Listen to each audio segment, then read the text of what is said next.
Before a 21-year-old Memphis woman could board a United States airline flight, Memphis International Airport police found 56 pounds of marijuana in her luggage. The woman was charged with possession of a controlled substance with the intention to manufacture, deliver, or sell. The charge is a felony offense that carries harsh penalties. The woman is now free after posting a $5,000 bond. Memphis Airport police caught the woman Sunday after finding her luggage busted open on a United airline bag cart. The woman's name tag was not attached to the bag. After locating the woman's luggage, she gave airport police permission to search her bags. The drugs were found. She was subsequently arrested. Another one. The woman was arrested after an Uber driver was carjacked in Whitehaven early Sunday morning. MPD stated that LaShondra Cox was driving for Uber at around 2 a.m. on April 14th when she picked up a man and 18-year-old Denitra Coleman. Quote, "My main job is an educator for Memphis Shelby County Schools. I did Uber to make extra money as an educator because I don't make a lot of money." Coleman was arrested the next day and admitted to taking part in a carjacking and driving Cox's stolen Honda away from the scene. Quote, "Keep them," Cox stated. "If you catch these people, keep them in jail. Like, don't give them a low bond because all they're going to do is do it again." Cox told police that she was supposed to drop off the pair near the intersection of Bowenshire Avenue and Danbury Avenue, but when she arrived at the destination, Coleman kept asking her questions like whether or not her 2020 silver Honda Accord has a tracker directly on it. Ms. Cox also stated that, quote, "I told her I have an Apple AirTag on it even though I really don't have any trackers on the vehicle." Then after that, a light-colored Jeep was circling the area where she was supposed to drop the pair off, and a man in her car put a weapon to the side and demanded that she get out of the Honda. Quote, "He opened his door and leaned up and brandished the weapon at me." Ms. Cox stated to police that she tried to reach for her phone and the man told her, quote, "You might as well just leave that as well." She said, "I was like, just please don't harm me. Just let me go." As Ms. Cox backed away from her vehicle, the pair sped off in the stolen vehicle, and the Uber driver, along with Ms. Cox's phone and car, police stated that the pair stole her Smith & Wesson .38, which was hidden inside the vehicle. A GoFundMe has been created for Ms. Cox. Coleman was charged with aggravated robbery, carjacking, and possession of a firearm during the commission of a dangerous felony. Another one. Coleman was arrested for stabbing her ex-boyfriend multiple times. Alexandria Twilley is charged with attempted second-degree murder. On Sunday, officers responded to a wounding call at the home of Shallow Rock Cove. The victim told police that his ex-girlfriend, Twilley, threatened to take his life and stabbed him with a kitchen knife after an argument. Police also stated that she chased the victim outside of the home with a handsaw after he was stabbed. The victim was stabbed in the head, and there were multiple stab wounds to his chest and cuts on his arm from the knife. He was taken to a hospital in critical condition. Twilley has a $75,000 bond and is expected in court on April 24th. Another one. Nearly 2 years after police state that a Memphis mother had her life taken in front of her children, the suspected shooter has been arrested and charged. Memphis police arrested 22-year-old Breonna Gilmore on Thursday on charges of attempted first-degree murder, possession of a firearm during a dangerous felony, 3 counts of reckless endangerment of a deadly weapon. Police also stated that on the night of March 28th of 2022, Gilmore got into a fight with another woman in the parking lot of Hillview Apartments in South Memphis. The 2 women were arguing beside the victim's car, which held her 3 small children, a 4-year-old, a 3-year-old, and a 2-month-old baby. Police stated that Gilmore resorted to gunfire and wounded the mother of 3 during the middle of an argument as her 3 kids watched. When first responders arrived, they found the victim laying on the ground next to her car and her 3 kids still inside. The mother was rushed to the hospital in critical condition. Just days after she was at the hospital, the victim was able to identify Gilmore as the shooter to investigators. Gilmore is being held on a $200,000 bond and is set to appear in court Monday morning. Another one. An arrest has been made in the incident that took place Friday in downtown Memphis. Vernisha Liggins, age 24, is charged with assault, aggravated assault, and reckless endangerment with a deadly weapon. On February 9th, around 10:50 a.m., officers state that they responded to a shooting call at Danny Thomas Boulevard and Alabama Avenue. MPD states that there was fluid on the roadway. Witnesses on the scene told police that a woman was hit and taken to Regional 1 Hospital by a private vehicle. The witnesses also stated that the shooter left the scene in a two-door turquoise Infiniti. At the hospital, the Violent Crimes Unit spoke with the victim, who stated that she was having issues with Liggins due to them dating the same man. The victim stated that she and Liggins got into an argument at the intersection of Danny Thomas Boulevard and Alabama Avenue. That is when they both got out of their vehicles and got into a physical fight. While they were fighting, Liggins reportedly got a weapon from her Infiniti and bao-baoed the victim in the right thigh. MPD state that after Liggins injured the victim, she stood over her and kicked her in the back of her head. The victim was able to positively identify Liggins in a 6-person photographic lineup as a person responsible for the shooting and kicking her in the head. Vernisha Liggins is being held on an $80,000 bond and is scheduled to appear in court on Tuesday morning. Another one.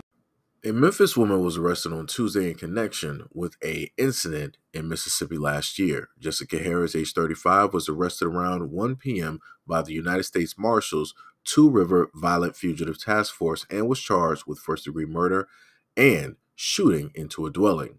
Harris was wanted in Lee County, Mississippi for a shooting that led to a man's deceasement. On July 8th of 2023, Verona police officers responded to a shooting at an apartment complex in the 100 block of Reese Street. When they arrived, they found a deceased victim, later identified as 22-year-old Christian Ramos. After further investigation, warrants were issued for first-degree murder and shooting into a dwelling were issued out of Lee County Circuit Court. The United States Marshals Two Rivers Violent Fugitive Task Force was asked to assist in the investigation, which led them to the address in Memphis. The task force approached and surrounded the home on the 1400 block of Oberl Avenue. Officers state that Harris was arrested without incident and is awaiting extradition back to Mississippi. Another one. A woman was arrested after police stated that she kept sending DoorDash to her South Memphis neighbor home, then attacking her with a blade during a fight. Victory Stepney, age 29, is charged with aggravated assault, and she will be held in jail on a $15,000 bond.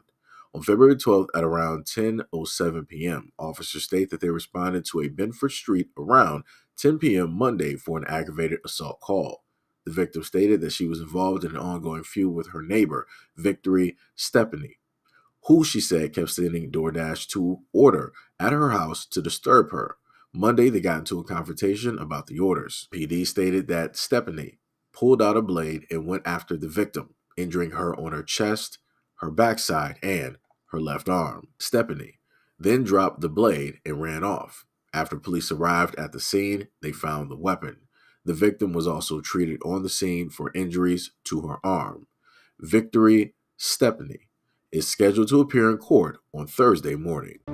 Another one. A office employee in Hickory Hill was arrested after police stated that she scammed a tenant into cash-apping her and stole her rent money. Erica Norris is charged with theft of property and computer crime. She's being held on a $2,500 bond.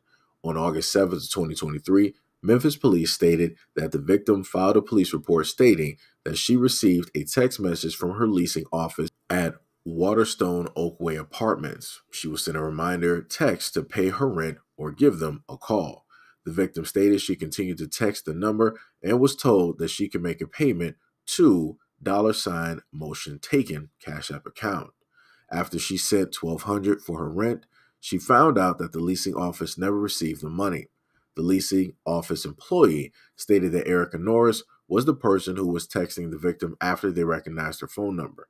According to the reports, Erica Norris is a former employee and has previously scammed other people out of their rent money. Investigators state that they received multiple reports filed against Norris for scamming people using the same phone number. Cash App gave investigators information regarding motion taken account, which name and address matched Erica Norris. MPD stated that Erica Norris identified herself to police in previous reports. Her next court date is scheduled for Tuesday at 9 a.m. Again, I just wanted to do this video to make it abundantly clear that every day that goes by, you have more and more women deciding that they want to go out there and commit crimes. They're not doing this because a man told them to do it or a man forced them or coerced them. You have women actively going out there and committing these acts, committing these crimes by any means that they want to do. It doesn't matter if it's emotional, don't matter if it's a disagreement, doesn't matter if they're seeing the exact same guy or just because they wanted some money. Case in point, the last woman, she decided that she wanted to rip somebody off by stating that, hey, send your money directly to this Cash App number just to make sure that your rent is going to get paid. Again, nobody forced her to do that. Nobody coerced her to do it. You got women out here committing crimes, doing the exact same stupid things that men have been doing since the beginning of time. And I'm not sure if a lot of women realize, but a life of crime is not the way that you want to go. A lot of people, specifically men, have lost their lives. They're in a pine box. They're 6 feet deep. So for whatever reason, that they decide to do this, this is what you have. But again, the real reason why you have a lot of women committing these crimes is because they know that they're not going to be held accountable or responsible to the same degree as a man would be if he decided to commit the exact same crimes at the exact same time. We all know this. Again, these women are committing these crimes because there is a double standard, and they're using that double standard along with the system in order to do the things that they want to sit up there and do. This is why all of them are receiving pretty much low bonds, if not no bond directly at all, and they just got a court date. One of the women was caught with 50, what was about like 56 pounds worth of greenery, and she was going to do whatever she wanted to sit up there and do specifically with that. Again, she made that choice to do that. She decided to carry that for whoever she decided to carry for, whoever it is that she's working for. She has an ample opportunity to go out there and go get an education. All of these women here, let me just make that very clear. All of these women here have the time and the energy to go out here and to go get an education, to go out there and learn a trade. They can decide to learn physical work, physical laboring jobs that are going to break down their bodies. They could opt to, work for the homeless, feed the homeless. These women could opt to jump directly into the military. These women have options, but they opt to do the exact same foolishness that you have seen men already do. Like I said, men already gave the blueprint on how to do things and how not to do things. Men have given the blueprint on, hey, if you decide to do this crime, this is the type of time that you're going to face. These are the penalties. These are the repercussions that you will face if you do this type of foolishness, if you opt to be oh so stupid. Nobody's going to give me a valid reason or an excuse that any of the women that you see before you decided to turn to a life of crime. There is no excuse. Just like you have men out here, there is no excuse for grown men to decide, hey, instead of me doing the right things in life, I'm going to opt to purposefully do a life of crime. I'm going to purposefully brandish an illegal weapon of which I don't have a license to carry. I'm going to jump right in an Uber with an accomplice, and we're going to decide to rob her. It was, there's no excuse to want to rob somebody of $1,200 of money of which they work for, that they earned. And you decide because you want to take the easy way out, you want to steal from another woman. What if that woman has kids? What if that woman is disabled? What if that's the only income in the sense, or part of the only income it is that she gets? And you decide that you want to sit up there and steal that away from her. Now she's in trouble. Now she has 30 days to get her stuff straight, to potentially still even have a possible place because you decided that you wanted to steal.